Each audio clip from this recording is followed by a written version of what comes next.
The 4th of December, 1924. London. Inside a stone building on Great Winchester Street. The gas lamps have been burning all morning. This is the office of Sir William Waterlow, director of Waterlow & Sons, printers of stamps, passports, and currency for more than 40 governments. A Dutchman with a Liberian consular passport sits across his desk and asks him to print Portugal's money. The man's name is Karel Marang. The papers in front of Sir William carry the stamps of the Portuguese embassy, the British consulate, the French embassy, and the German embassy. The signature on the contract matches the signature already in circulation on every 500 escudo note in Portugal. Sir William reads the document. He does not pick up the telephone. He does not contact the Bank of Portugal. He picks up his pen. He says yes. 11 months from now, the Bank of Portugal will discover that nearly half of all 500 escudo notes in the entire country are real. Same paper, same plates, same printing house. None of them authorized to exist. How does one man, with no government behind him, no printing press of his own, no official position anywhere in any chain of command, convince the official printer of the British Crown to manufacture the sovereign currency of a foreign nation, and then walk it out the door, suitcase by suitcase, into the Portuguese economy? And if a forgery is printed on the same paper, by the same press, in the same building, by the same hand that prints the real notes, at what point does it stop being a forgery? Every government that prints currency is doing exactly what Artur Alves dos Reis is about to do. Manufacturing paper, asking you to believe it has value. The only difference between his note and a legitimate one is not the ink, the cotton, or the watermark. It is who holds the stamp. To understand why a man born in a Lisbon funeral home believes he is the one who deserves to hold it, we have to go back 18 years, to a doorway, in a city about to teach a 10-year-old boy the only lesson he will ever really learn. The funeral home has been losing money for 3 years. Artur's father has stopped opening the books. Then one morning, the men come. 2 of them, from the bank. Dark wool coats too heavy for the weather. They knock the way men knock when the house is already, in some legal sense not yet spoken aloud, no longer the house of the people standing inside it. Artur is in the doorway. He is 10 years old. Nobody tells him to leave. The men do not remove their hats. They place a stack of papers on the table. Round stamps, square stamps, red ink, black ink. His father picks up the pen one of the men has placed on the papers, and he signs again, and he signs a 3rd time. The men gather the papers. They walk out of the house. They leave without once looking at his father. His father does not speak. Not at dinner, not when the lamp is lit, not when the lamp is put out. He sits at the table in the dark. Artur is still in the doorway. In Lisbon, in 1906, a man who cannot pay his debts is not just broke, he is disgraced. But there is another man, 2 streets over. Artur's uncle, not smarter, not harder working. The previous winter he too had debts. When his creditors came, they came with their hats in their hands. They did not put papers on a table. Nobody left the room without looking at him. The difference is not character. The uncle holds a post at the municipal registrar's office. His name appears on official documents. The system protects what the system recognizes. The lesson Artur takes from the doorway is sharper than work hard. The world does not punish people for being poor. The world punishes people for losing the paperwork of legitimacy. The stamps, the signatures, the certified documents that say what a man is worth. Those documents are real. Everything else is negotiable. His father had a business. He lost the documents. The documents were the thing. And Artur, at 10 years old, decides which side of that line he is going to live on. What he wants is not money. What he wants is legitimacy. A position so secure that no creditor, no man in a wool coat who does not look at you, can ever reach him. But how does a 10-year-old boy, watching his father destroyed by paperwork his father does not understand, grow up to weaponize that same paperwork against an entire country? He is 20 years old, sitting at a desk in a rented room in Lisbon, writing himself an Oxford diploma. He calls the institution the Polytechnic School of Engineering of Oxford University. It does not exist. He fills it with subjects that span every discipline a colonial public works project might require. He takes it to a notary's office in Sintra. The assistant does not read the document. He reads the layout.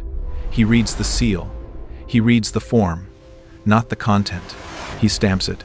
15 minutes. Artur does not experience this as fraud. He experiences it as correction. The system values paper over competence.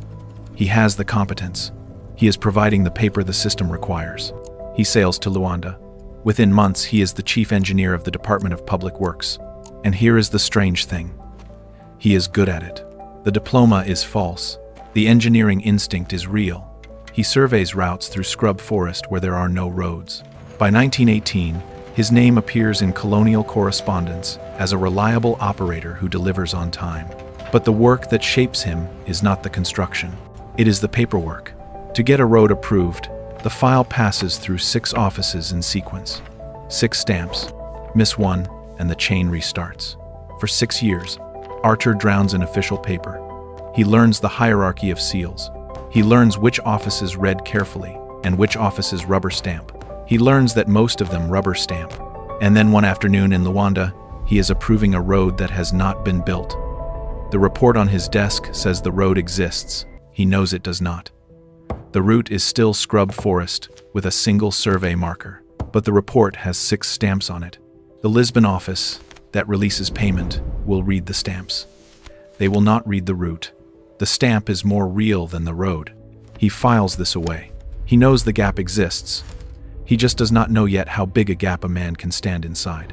He is 26 years old, and the gap he has been thinking about is the 8 days a check from New York takes to cross the Atlantic Ocean. The Royal Trans-African Railway Company of Angola is dying. Its shares trade below the value of its physical assets. He could buy a controlling stake for a fraction of the company's worth. He does not have the money, so he invents the money out of time. He opens an account with a New York bank. He writes a large check on that account, payable to the sellers of the Mbaka shares. The check is not backed by anything except the 8 days it will take to cross the Atlantic and present itself for clearance. He uses those 8 days. He takes control of the company on a Tuesday. He accesses its cash reserves on a Wednesday. He wires the company's own money to New York on a Thursday, racing his own check across the ocean. He buys a company with its own money. There is no other money in the transaction. For a moment, it works. He owns a railway, but the timing does not hold. The reserves are thinner than he calculated. The bank in New York flags an overdraft before the last wire lands. Fraud unravels. Artur Reis is arrested in Porto in July 1924. Embezzlement, fraud. He is 27 years old. He sits in the holding cell that first night, and he is not broken. He is recalibrating. The gap he identified is real. The 8 days between when money moves and when information about money moves is real. The railway was just the wrong scale. He needs a bigger gap. One measured not in 8 days, but in months. One where the institution on the other side is so large it has no idea what is inside it. He is about to find one. But what kind of gap is bigger than the Atlantic Ocean? And can a man in a cell, with no allies and only a library card, find it from the inside of a prison? Most men in prison retreat. They sleep. They wait. They count days. Artur studies. He requests access to the prison library. The request is granted because nothing he is asking for looks dangerous. He wants books about banking. He wants the statutes of the Bank of Portugal. He wants the history of the Portuguese escudo. He wants legislation. He wants operating procedures. He is not reading to understand banking. He is reading to find the flaw. He sits at a wooden table in the library every afternoon for 6 months. He takes no notes. He memorizes. And then, on a page in a volume on the operational structure of the central bank, he finds it. The Bank of Portugal holds an exclusive contract with a British firm called Waterlow and Sons to print its high-denomination banknotes. The plates live in London. The cotton paper lives in London. The security ink lives in London. When Portugal needs more currency, it sends an authorized request, custom on Portuguese letterhead, to Waterlow. Waterlow prints the notes. Waterlow ships them to Lisbon. The Bank of Portugal owns the right to print escudos. The Bank of Portugal does not actually print escudos. He reads the paragraph 3 times. He sets the book down. He takes a 500 escudo note from his pocket, purple ink on tan paper, the face of Vasco da Gama on the left, sailing ships on the right, and printed at the bottom edge, the words Waterlow and Sons, London. He looks at the note. He looks at the book. He looks at the note again. He puts it back in his pocket. He calculates. 300 million escudos, perhaps. Enough to fund the development of Angola 3 times over. Enough to open a bank that lends at rates no other Portuguese institution can match. Enough, if invested quietly through intermediaries over months, to acquire a controlling stake in the Bank of Portugal itself. That is the plan. Not the printing. Not the money. The bank. If he becomes the controlling shareholder of the institution that is supposed to verify his currency, he becomes the institution. The unauthorized notes are retroactively authorized by his own vote. The duplicate serial numbers become a clerical anomaly the bank, under his direction, quietly corrects. The crime disappears not because he destroys the evidence, but because he becomes the body that decides what counts as evidence. His father was destroyed by a financial system he could not control. Artur is going to own the system. He closes the book. He is the only person alive who has just spent 6 years learning the precise shape of the gap. He is released in late 1924, but a plan this large needs men. Men willing to traffic an entire nation's currency across European borders without asking too many questions. Where do you find men like that? And what do you tell them, when the truth is the only story strange enough to be believable? The hotel room has heavy curtains and a single brass lamp. Karel Marang is turning a contract slowly under the light. He is a Dutch trader. He carries an honorary Liberian consular passport, a credential that grants him travel exemptions and customs privileges across every European border. Marang lifts the contract toward the lamp. He examines the embassy stamps. He runs his thumb across the wax seal. Across from him, Artur tells the story. The Bank of Portugal needs to print new banknotes for the economic development of Angola. The political situation in Lisbon makes it impossible to push the operation through Parliament. The authorization must move through private intermediaries. The notes will be marked Angola upon arrival in Lisbon. The commission will be significant. Artur is not lying about the motive. In his own account of what he is doing, he is not lying about anything. The authorization will come retroactively. The moment he controls the bank, he is telling Marang a story that is, in his own head, entirely true. Marang has one question. What is the commission? Artur tells him the number. Marang says yes. This is the first test of the document Artur has not yet built. If Marang believes it, Sir William Waterlow will believe it. In the Portuguese social circles of The Hague, Artur finds the second piece, José Bandeira. His brother is the Portuguese minister to the Netherlands. José is unremarkable, but he carries the surname. José signs a few documents. He never fully grasps what he has joined. The third piece is Adolf Hennies. Marang brings him to dinner at a quiet restaurant. A German national. Compact, precise. A man who survived the war with a transit network across every major European border still intact. Over dinner, Artur outlines the operation in general terms. Physical packages between London and Lisbon. Significant value. Complete discretion required. Hennies takes a sip of wine, sets the glass down, and asks one question. What kind of material? Paper, Artur says. Hennies nods. He does not ask what kind. He does not ask about origin or destination. That silence is what Artur is paying for. By December 1924, the team is assembled. Now Artur has to build the document. And to build it, he has to understand that every official who examines a chain of seals reads only the seal that came before his own. Nobody is the first link. Everybody is the fourth. He builds it the way a colonial Angola taught him to build it. He copies the governor's signature from a 500 escudo note in his own wallet. He places tracing paper over it. He copies it. He practices on blank sheets, hour after hour, until he can reproduce it freehand without hesitation. 2 days. He writes the contract in the formal Portuguese legal language he absorbed from the Bank of Portugal's own statutes during 6 months of prison reading. He types it on paper of appropriate weight and signs it with the governor's signature in the bottom right corner. He brings it to a junior notary's assistant in Sintra. Not the chief notary, the assistant. The same office where his Oxford diploma was stamped without reading 8 years earlier. He presents it as a classified colonial financial matter that cannot be disclosed. The assistant stamps it without reading it. 15 minutes. Then the chain begins. He carries the notarized document to the British consulate. They validate the notarial stamp and add a British seal.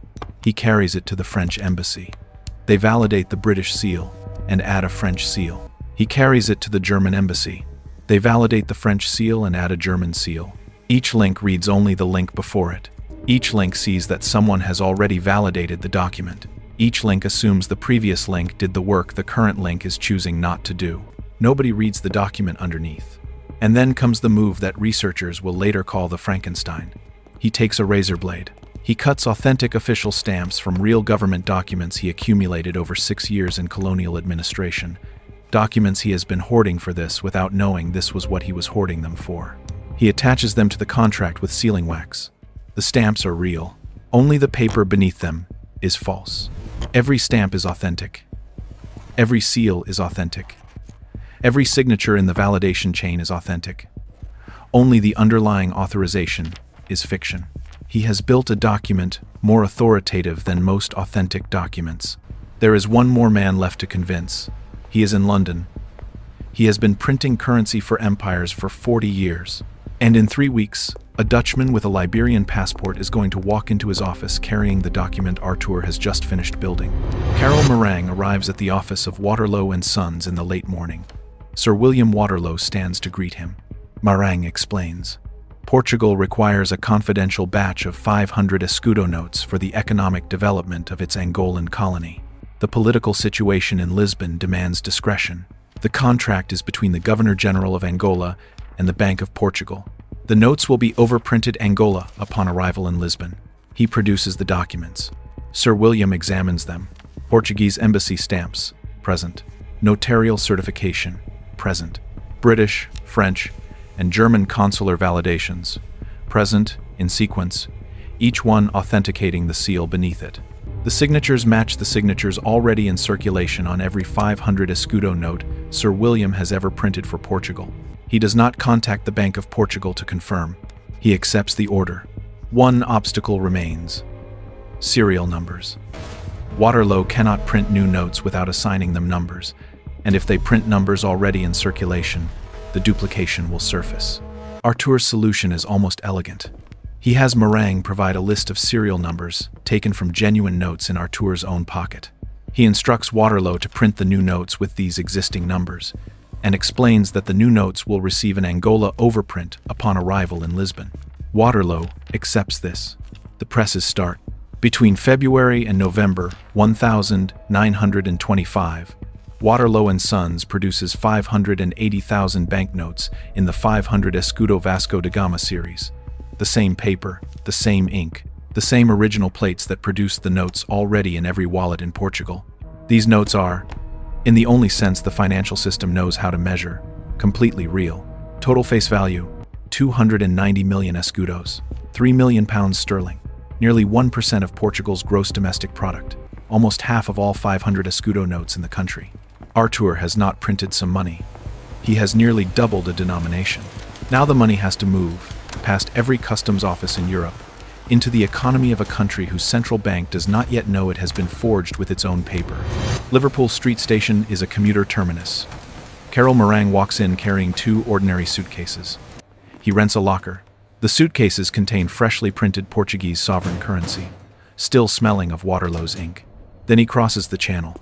At every border, the Liberian consular passport is his shield. Diplomatic credentials mean no customs inspection. He enters France without declaring.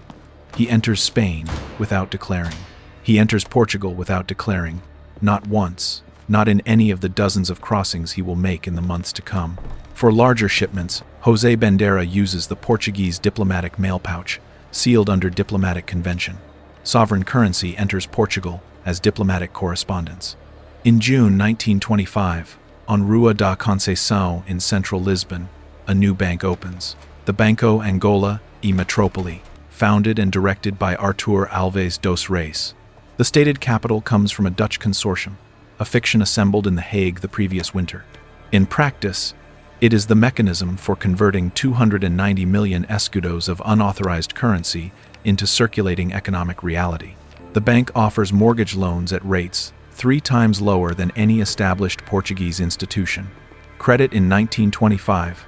Portugal is expensive, scarce, almost exclusively available to people who already have money.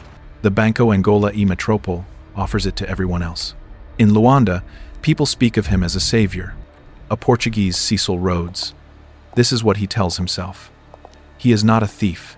He is a developer. The money is technically unauthorized, but that is a detail he will resolve the moment he controls the institution that authorizes it. He buys a palace in Lisbon's Avenidas Novas district. He acquires a fleet of taxicabs.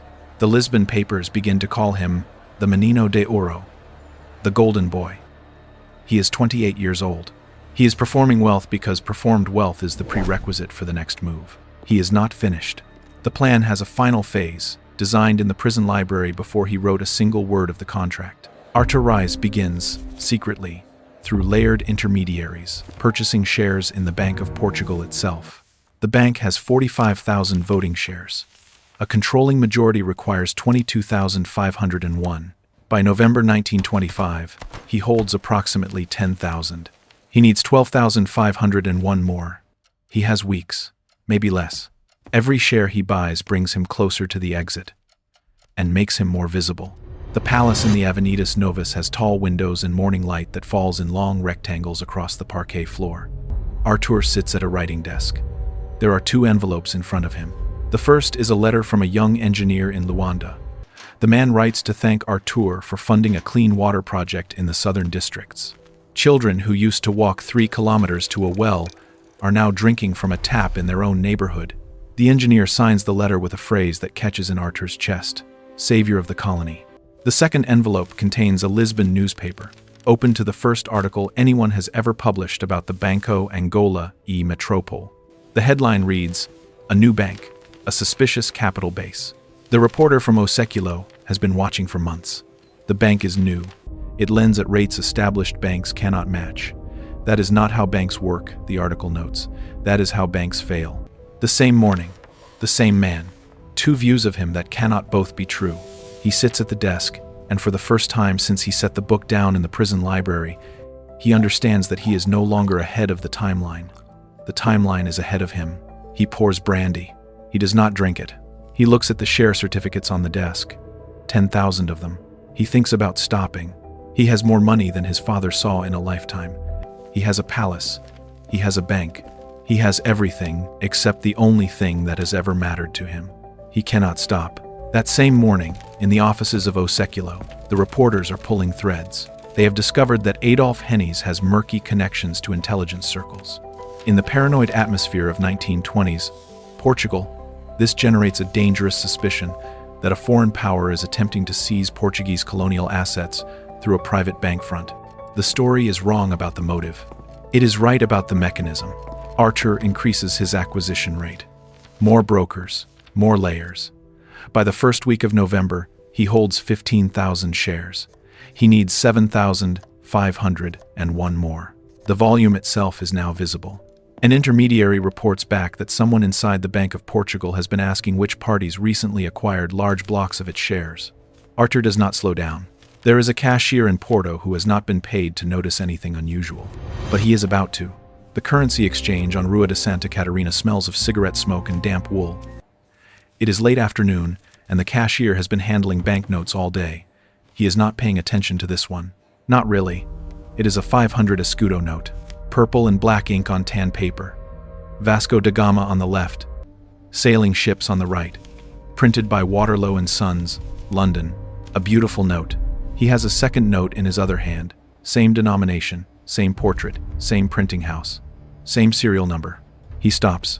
He holds both notes up to the light. He turns them over. He checks the paper. He checks the ink. Both notes are real. Both are authentic. Both are, in every measurable physical sense, identical legal tender issued by the Bank of Portugal. But they cannot both exist. A serial number is a fingerprint. He calls his manager. The manager calls the Bank of Portugal. By midnight, inspectors are pulling apart every cash drawer in Porto.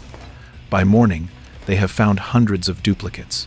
The Bank of Portugal sends Inspector João Teixeira de Brito to Porto. He is methodical. He pulls notes from cash drawers. He organizes them by serial number. He cross-references manually, branch by branch. What he is doing is not standard procedure. The Bank of Portugal has no central registry of serial numbers. Every branch has always kept its own ledger. Notes are verified by appearance, never by number. This is the gap. This is the exact gap Artur identified in the prison library. The gap between what the system assumes and what the system actually checks. It does not take long. The duplicates are everywhere. Not in ones and twos, in hundreds. Both physically real, both printing perfect. The 6th of December, 1925. The Bank of Portugal orders all its branches nationwide to sort holdings by serial number. By afternoon, the picture is complete. Nearly half of all 500 escudo notes in Portugal are duplicates. The monetary base of the country has been tampered with for almost a year. The same day, a German steamer named the Adolf Warman is preparing to depart from Lisbon, bound for Africa. Artur Reis is on the passenger manifest. Whether he is fleeing or traveling on scheduled business, the historical record is silent. He is in his cabin at sea when the arrest party boards the ship. The 6th of December, 1925. Portuguese authorities take him into custody. When investigators reach the offices of the Banco Angola e Metrópole, they find something remarkable. No coded communications, no hidden ledgers. The records of the entire scheme are right there, complete, detailed, in Artur's own handwriting. He had not planned for discovery. He had planned to become the Bank of Portugal before discovery was possible. The Bank of Portugal in December 1925 faces an impossible choice.